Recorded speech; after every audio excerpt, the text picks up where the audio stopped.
කෝච්චි නායක නිලමේවරු සියලු දෙනාම සාදරයෙන් පිළිගන්නවා අද අපේ වීඩියෝ එකට. අද වීඩියෝ එක පටන් ගන්න කලින් තියෙනවා විශේෂ සුභාරංචියක් කියන්න. ඒ තමයි සබස්ක්‍රයිබර්ස්ලා 400 ඉක්මවලා තියෙනවා. ඒ වගේම channel එකේ views 50000කට වඩා තියෙනවා.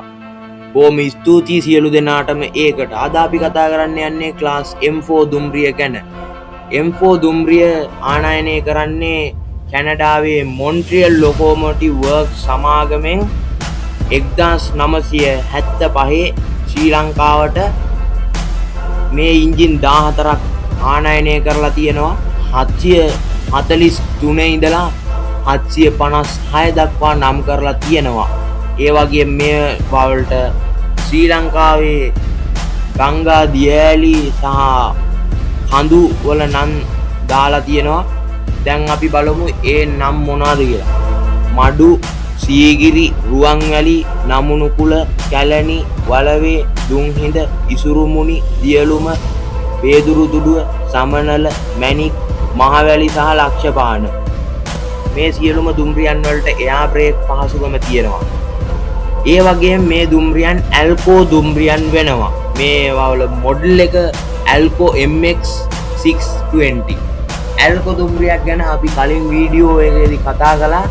ඒ ඇල්කෝ WDM3D M10 එක ගැන කතා කළා. උඩින් යන ලින්ක් එක ක්ලික් කරලා ඒ වීඩියෝ එක බලන්න පුළුවන්. මේකේ ප්‍රයිම් මූවර් එක ඇල්කෝ 251C3 බොම්බාඩිය. දිග මීටර් 17.75ක්. ඒ වගේම මේකේ වීල් බේස් එක අඩි 11කුත් අඟල් 2ක් වෙනවා.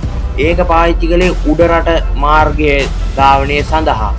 ඒත් ඉතින් උඩරට මාර්ගයේ ධාවනය කරනකොට මේක එක එක ප්‍රශ්න වලට මුහුණ දෙන්න සිද්ධ වෙනවා. මේ දුම්රියේ නිසා පීලි ඈත් වුණා, පීලි සමහර ඒවා කැඩුනා. ඒ නිසා ඔය W ක්ලාස් දුම්රියන් වලට යන්න බැරි වුණා, පීලි පැන්නා. ඒ නිසා ලොකු ප්‍රශ්න වෙච්ච නිසා නාවල පිටිය වෙනකන් සීමා වුණා. දුම්රියන් මහනුවර වෙනකන් සීමා වුණා මාතලේ මාර්ගයේ. බලය අශ්ව බල 1750ක් වෙනවා. වේගය පැයට කිලෝමීටර් 104ක් වෙනවා. මේ දුම්රියන් ධාවනය කරන්නේ ශීඝ්‍රගාමී දුම්රියන් ලෙස. ඒ වගේම මේක ඩීසල් ඉලෙක්ට්‍රික් දුම්රියන් වෙනවා. M4 දුම්හිඳ ක්ලාස් M4 මැණික් වගේ ඒවා ධාවනය කරනවා. බංගේ කියන දුම්රියට සහ මුතු කුමාරි දුම්රිය ලෙස මේවා ධාවනය කරනවා. දුර ගමන් සේවා වලට ඔය රජ රට රැජින ශීඝ්‍රගාමී දුම්රිය, ඒ වගේම අංක 50 දරන ශීඝ්‍රගාමී දුම්රිය, ඒ වගේම සියනෑ කුමාරි ශීඝ්‍රගාමී දුම්රිය විදියට ධාවනය කරනවා.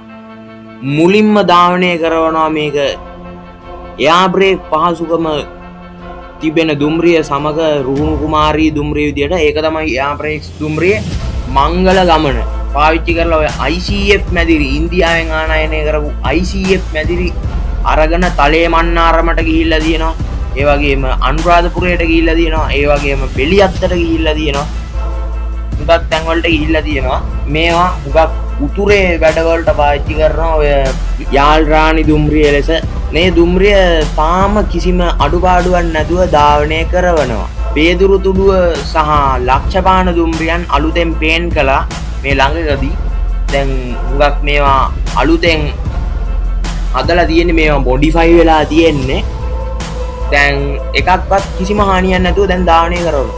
මොනවාද ඕගොල්ලෝ මේ දුම්රිය ගැන හිතන්නේ? වැඩිපුර විස්තර දන්නවා නම් පහලින් කමෙන්ට් කරන්න. අමතක කරන්න එපා channel එක subscribe කරන්න, like කරන්න, කමෙන්ට් කරන්න, share කරන්න. ඒ වගේම පුංචි bell icon එක click කළොත් ඕගොල්ලන්ට තව දුරටත් එන notifications open වෙනවා ඕගොල්ලන්ට. ඉතින් ඕගොල්ලන්ට සුබ දවසක්. ආයිබෝ.